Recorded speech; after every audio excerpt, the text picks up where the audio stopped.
મિત્રો હવે વિશિષ્ટ માપના ખૂણા માટે ત્રિકોણમિતીય ગુણોત્તરોના મૂલ્યો જોઈએ। હવે વિશિષ્ટ માપના ખૂણામાં આપણે બધા મૂલ્યો શોધ્યા પછી એક કોષ્ટક દોરીશું।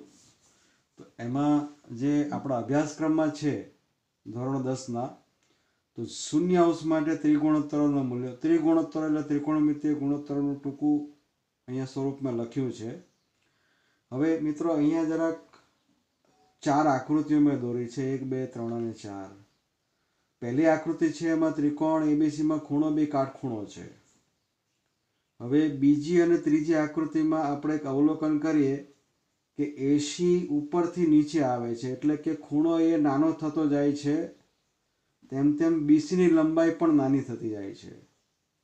તો અહીંયા તમે જોયો છે ખૂણો એ પહેલી આકૃતિ કરતાં અહીંયા થોડો નાનો બન્યો છે, ત્રીજી આકૃતિમાં થોડો નાનો બન્યો છે, તેમ તેમ બીસીની લંબાઈ પણ ઘટી જાય છે।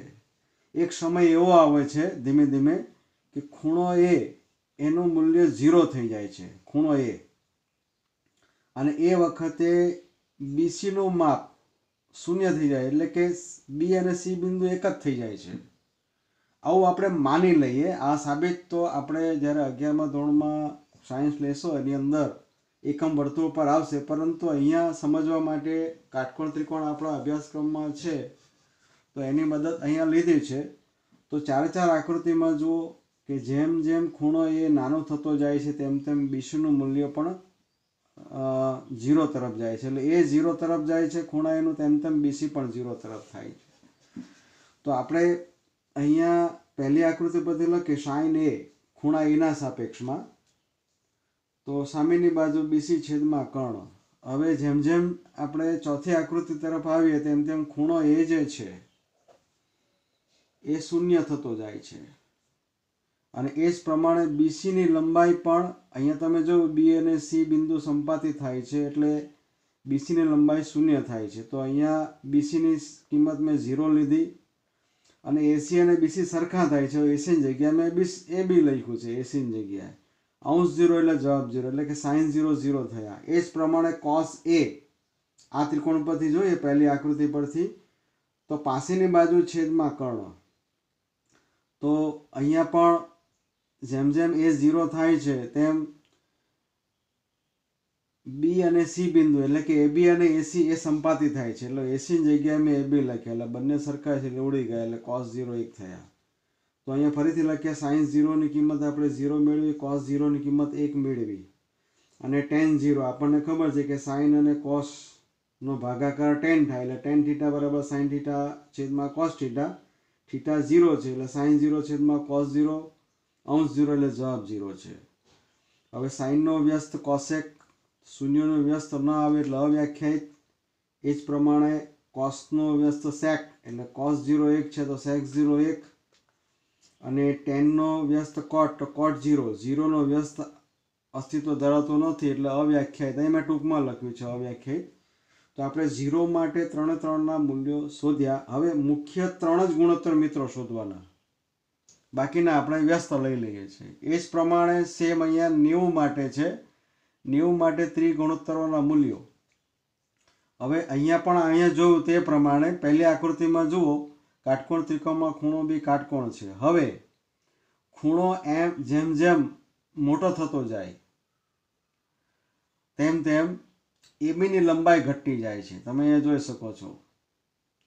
જેમ જેમ ખૂણો એ મોટો થતો જાય, અહીંયા જુઓ આ આકૃતિ કરતાં બીજી આકૃતિમાં ખૂણો એનું મૂલ્ય વધારે છે, અહીંયા એનું મૂલ્ય વધારે છે, તેમ તેમ એબીની લંબાઈ ઘટતી જાય છે। એક પરિસ્થિતિ એવી આવે કે ખૂણા એનું માપ જે લઘુકોણ હતો ધીમે ધીમે એ કાટકોણ થઈ જાય છે, મોટો થતો જાય, તેમ તેમ એ અને બી બિંદુ અહીંયા એક જ બની જાય છે, એટલે એ અહીંયા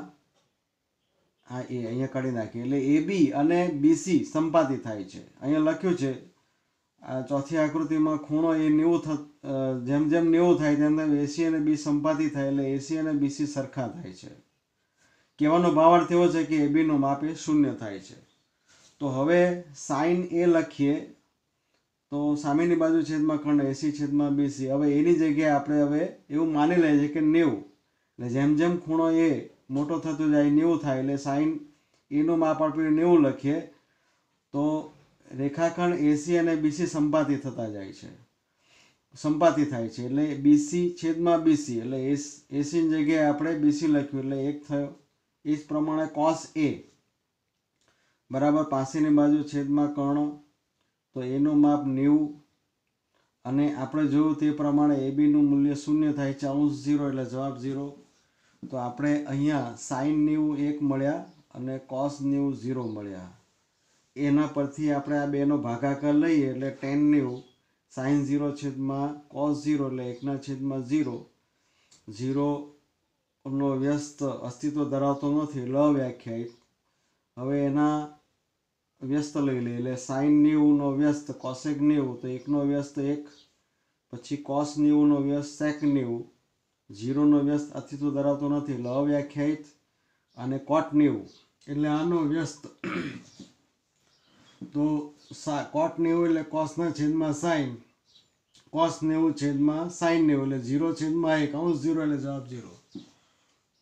તો આપણે 0 અને 90 માટેના જોયા ત્રિગુણોત્તરના મૂલ્ય. હવે આપણે જોઈશું 30° અને 60°ના ખૂણા માટે ત્રિગુણોત્તરના મૂલ્યો.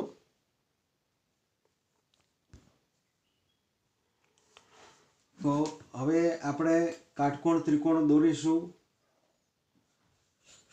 એ કાટકોણ ત્રિકોણમાં એક ખૂણો આપણે 90° લઈ લઈએ તો બાકીના બે લઘુકોણ થશે.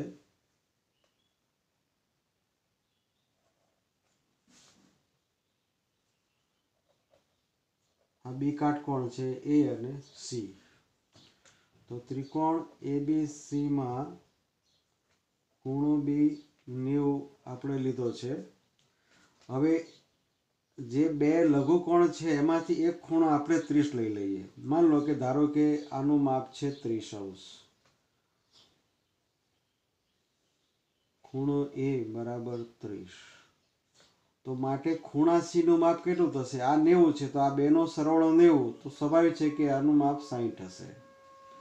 હવે એક મૂલ્ય આપણે કાટકોણ ત્રિકોણમાં ભણી ગયેલા હતા 9મા ધોરણની અંદર કાટકોણ ત્રિકોણ માટે, કે કાટકોણ ત્રિકોણમાં એક ખૂણાનું માપ 30 હોય, આ 60 થયું, આ 60°. તો તેની સામેની બાજુનું માપ કર્ણથી અડધું થાય. તો આપણે કર્ણનું માપ ધારી લઈએ. ધારો કે કર્ણ એસી બરાબર 2x, તો આપણે આ 2x લઈ લઈએ. તો કાટકોણ ત્રિકોણમાં એક ખૂણાનું માપ 30 હોય તો તેની સામેની બાજુ, તો આની સામેની બાજુ છે બીસી, તેનું કર્ણના માપથી અડધું હોય એટલે કે x થશે. તો માટે બીસી નું માપ x થશે. તો હવે પાયથાગોરસ પ્રમાણે એબી શોધી કાઢીએ.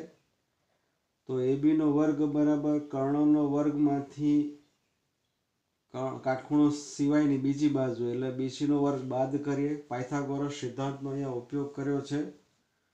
તો 2x આખાનો વર્ગ ઓછા બીસી એટલે x નો વર્ગ, 4x નો વર્ગ ઓછા x નો વર્ગ એટલે કે 3x વર્ગ. આ થયા એબી નો વર્ગ બરાબર. બંને બાજુ વર્ગમૂળ લઈ લઈએ તો એબી બરાબર વર્ગમૂળમાં 3x એટલે અહીંયા આપણને મળે છે વર્ગમૂળમાં 3x. હવે પહેલા આપણે 30° માટે જોઈએ. તો મુખ્ય 3 શોધી કાઢીએ આપણે. sin 30, તો અહીંયા 30° સામેની બાજુ એટલે કે બીસી છેદમાં કર્ણ એટલે કે એસી, સામેની બાજુ છે x છેદમાં 2x, x ગયા એટલે 1/2. sin 30 નું મૂલ્ય આવ્યું મિત્રો 1/2. એ જ પ્રમાણે cos 30, તો આ ખૂણો છે એના સાપેક્ષમાં પાસેની બાજુ થશે એબી છેદમાં કર્ણ થશે એસી, તો વર્ગમૂળમાં 3x છેદમાં 2x, તો વર્ગમૂળમાં 3/2. એ જ પ્રમાણે tan 30°, તો 30° ની સાપેક્ષમાં સામેની બાજુ બીસી છેદમાં એસી, તો સામેની બાજુ x છેદમાં વર્ગમૂળમાં 3x, xs ગયા એટલે 1/3. મિત્રો 3 આવી ગયા એટલે બીજા 3 થઈ જશે. તો આપણે સામસામે લખીએ એટલે જલ્દી ખ્યાલ આવે. તો sin 30 નું મૂલ્ય આપણને જે મળે છે 1/2 માટે સાઈનનો વ્યસ્ત છે કોસેક 30, એનું 1/2 વ્યસ્ત થશે 2. એ જ પ્રમાણે અહીંયા cos 30નું મૂલ્ય આપણને જે મળ્યું વર્ગમૂળમાં 3/2, તો કોસનો વ્યસ્ત છે sec. તો કયા ખૂણા માટે? 30 માટે, એટલે sec 30 બરાબર વર્ગમૂળ 3/2 વ્યસ્ત થશે 2/3. એ જ પ્રમાણે આપણે જોઈશું tan 30°, એનું મૂલ્ય આપણને મળ્યું હતું 1/3. તો એના ઉપરથી tanનો વ્યસ્ત આપ જાણો છો cot, તો 30 માટે cotનું મૂલ્ય થશે 1/3 વ્યસ્ત થશે 3. હવે એ જ પ્રમાણે 60° માટે જોઈ લઈએ. અહીંયા ખૂણો બદલાય છે, આપણે હવે આ ખૂણાની સાપેક્ષમાં, તો sin 60°, તો સામેની બાજુ હું હવે સીધું જ લખીશ અહીંયા. તો સામેની બાજુનું માપ છે વર્ગમૂળમાં 3x છેદમાં કર્ણ છે 2x. x ગયા એટલે વર્ગમૂળમાં 3/2.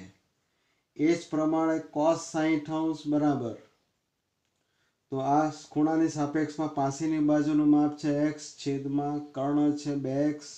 x ગયા એટલે 1/2. એ જ પ્રમાણે tan 60°નું મૂલ્ય જોઈશું. તો સામેની બાજુ છેદમાં પાસેની બાજુ, સામેની બાજુનું માપ છે વર્ગમૂળમાં 3x છેદમાં પાસેની બાજુ x, એટલે કે વર્ગમૂળમાં 3. હવે બધા મૂલ્યો સાથે લખીએ. sin 60 એટલે વર્ગમૂળમાં 3/2, એના ઉપરથી એનો વ્યસ્ત cosec 60 બરાબર 2/3. એ જ પ્રમાણે cos 60નું મૂલ્ય આપણને મળ્યું હતું 1/2, એના ઉપરથી એનો વ્યસ્ત sec 60 1/2 વ્યસ્ત 2. એ જ પ્રમાણે tan 60નું મૂલ્ય આપણે મેળવ્યું હતું વર્ગમૂળમાં 3, ને એના પરથી થશે cot 60નું મૂલ્ય, એનું વ્યસ્ત થશે 1/3. તો 30 અને 60 માટે આપણે મેળવ્યા. હવે આપણે 45° માટે જોઈએ. એ જ પ્રમાણે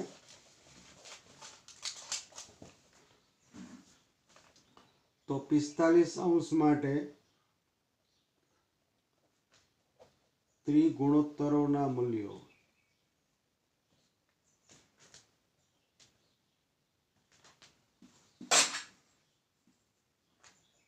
આપણે ફરીથી કાટકોણ ત્રિકોણ દોરીએ.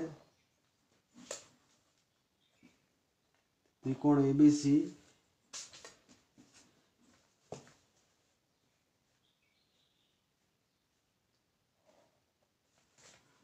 એમાં ખૂણા B નું માપ 90 લઈ લઈએ અગાઉની જેમ. તો ત્રિકોણ ABC માં માપ ખૂણો બરાબર 90. હવે આ બેમાંથી એક ખૂણો, બે ખૂણા લઘુકોણ થાય, ખૂણો એ આપણે 45 લઈ લઈએ.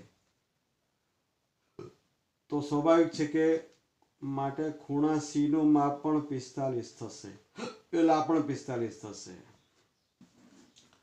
હવે 9માં ધોરણમાં ભણી ગયા, એક જ ત્રિકોણમાં બે ખૂણાનું માપ સરખું હોય, એટલે કે ખૂણો A બરાબર ખૂણો C છે, તો એની સામેની બાજુનું માપ પણ સરખું થાય. તો એની સામેની બાજુ છે BC અને C ની સામેની બાજુનું માપ છે AC. તો બંને સરખા છે, એને આપણે x ધારી લઈએ, આ x અને આ x. તો પાયથાગોરસની મદદથી આપણે કર્ણનું માપ શોધી કરીએ, એટલે કર્ણનો વર્ગ બરાબર કાટખૂણો સિવાયની અથવા તો કાટખૂણો સમાવતી બે બાજુના વર્ગોનો સરવાળો, x નો વર્ગ વત્તા x નો વર્ગ એટલે થશે 2x વર્ગ. AC નો વર્ગ બરાબર વર્ગમૂળ લઈશું તો AC બરાબર વર્ગમૂળમાં 2x. તો આપણે કર્ણનું માપ લખી દઈએ વર્ગમૂળમાં 2x. હવે 45 છે, આ લો, તો એ સાપેક્ષમાં પહેલું જોઈએ આપણે 45 માટે ત્રિગુણોત્તર મૂલ્ય. તો sin 45 બરાબર આપણે આ ખૂણાનો સાપેક્ષ લઈએ કે આ લઈએ, બંને સેમ જ થશે. તો સામેની બાજુનું માપ છે x છેદમાં કર્ણ છે વર્ગમૂળમાં 2x, એટલે 1/2. એ જ પ્રમાણે cos 45° જોઈશું. તો આ ખૂણાનો સાપેક્ષમાં પાસેની બાજુનું માપ થશે x છેદમાં કર્ણ એટલે વર્ગમૂળમાં 2x, xs ગયા એટલે 1/√2. એ જ પ્રમાણે tan 45° જોઈશું આપણે. તો સામેની બાજુ છેદમાં પાસેની બાજુ એટલે x/x બંને ઉડી જાય એટલે 1. તો બધા મૂલ્યો આપણને મળ્યા મુખ્ય sin, cos અને tan. તો sin 45° બરાબર આપણને મળ્યા 1/√2. માટે sin નો વ્યસ્ત થશે cosec 45°.